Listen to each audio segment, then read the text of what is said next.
നമ്മുടെ നമ്പർ 1 ആരോഗ്യ കേരളത്തിലെ മെഡിക്കൽ കോളേജുകളിലേക്കും മറ്റ് സർക്കാർ ആശുപത്രികളിലേക്കുമൊക്കെ ചികിത്സയ്ക്കായി എത്തുന്നവർ ഏറ്റവും കൂടുതൽ കാലതാമസം നേരിടുന്നത് അവിടുത്തെ സ്കാനിങ്ങുകൾക്കാണ്.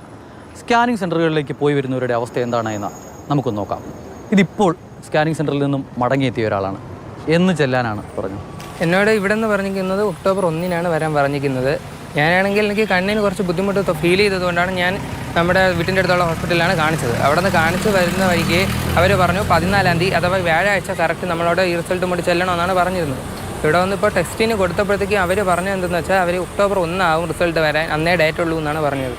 ഒരു മാസം വരെയൊക്കെ കാത്തിരിക്കേണ്ടി വരുന്ന അവസ്ഥ എന്ന് പറയുന്നത് പരിതാപകരമാണ്. ഇനി നമുക്ക് ഈ കാണുന്ന MRI സ്കാനിൻ്റെ കുറിപ്പടയുമായി തൊട്ടടുത്തുള്ള ഏതെങ്കിലും ഒരു സ്വകാര്യ ലാബിനെ സമീപിച്ച് നോക്കാം. അവിടെ എത്ര ചെലവ് വരുമെന്നും എത്ര സമയം കൊണ്ട് ഈ സ്കാനിങ് പൂർത്തിയാക്കുമെന്നും പരിശോധിക്കാം.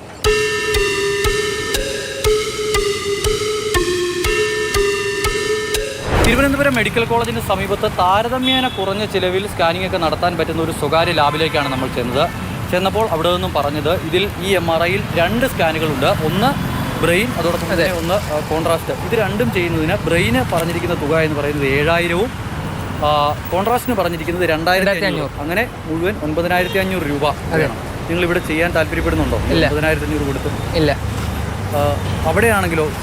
അവിടെ നമുക്ക് പറഞ്ഞിരുന്നത് എന്താണെന്ന് വെച്ചാൽ നമ്മുടെ റേഷൻ കാർഡിൻ്റെ ഡിജിറ്റൽ ടൈപ്പ് കാർഡ് നമ്മൾ അവിടെ കൊടുക്കുന്നു എന്നുണ്ടെങ്കിൽ അവർ പറഞ്ഞ ഡേറ്റിനാണ് ചെക്ക് ചെയ്യുന്നതെന്നുണ്ടെങ്കിൽ നമുക്ക് ഈ ടാബ്ലറ്റിൻ്റെ പൈസ മാത്രം നമ്മൾ കൊടുത്താൽ മതി. ചെക്ക് ഫ്രീ എന്നാണ് പറഞ്ഞത്.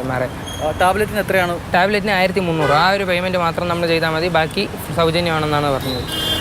ഇത് വിഷ്ണു മാത്രം നേരിടുന്ന ഒരു പ്രതിസന്ധിയല്ല.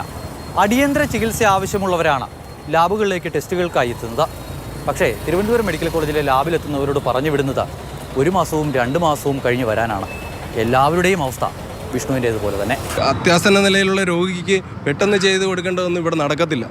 ഈ സ്കാനിങ് നടക്കത്തില്ല. അമ്മയുടെ ബ്രെയിൻ ട്യൂമർ ആയിരുന്നു. അപ്പോൾ അമ്മ ഛർദ്ദിച്ചുകൊണ്ടിരിക്കുകയായിരുന്നു. അപ്പോൾ ഡോക്ടർ എമർജൻസി എന്ന് എഴുതിയിട്ടു. 1 മാസം മുമ്പ് 29-ാം തീയതിയാണ് നമുക്ക് ഇവിടെ വന്നത്. പക്ഷേ അവർ 1 മാസം അടുത്ത 27-ാം തീയതിക്കാണ് നമുക്ക് ഡേറ്റ് തന്നത്. അപ്പോൾ 1 മാസത്തോളം അമ്മ സ്കാൻ ചെയ്യേണ്ട, ഓപ്പറേഷൻ ചെയ്യേണ്ട, അങ്ങനെയുള്ളതൊന്നും ചെയ്യേണ്ട, ചത്തുപോകുന്നെങ്കിൽ ചത്തുപോട്ടെ എന്നാണ് അവരുടെ വിചാരം. അവർക്ക് അതൊന്നും നിസ്സാരമാണ്. വളരെ കുറഞ്ഞ ചിലവിൽ നല്ല ചികിത്സ ലഭ്യമാകാൻ വേണ്ടിയാണ് നമ്മൾ സർക്കാർ ആശുപത്രി സംവിധാനങ്ങളെ ആശ്രയിക്കുന്നത്. പക്ഷേ ആ സേവനം ഉറപ്പു നൽകാൻ നമ്മളുടെ ഇപ്പോഴത്തെ സിസ്റ്റത്തിനാവുന്നില്ല. നെല്ലേമുരുകനൊപ്പം അമൽ തേനമ്പറമ്പിൽ, മാതൃഭൂമി ന്യൂസ്, തിരുവനന്തപുരം.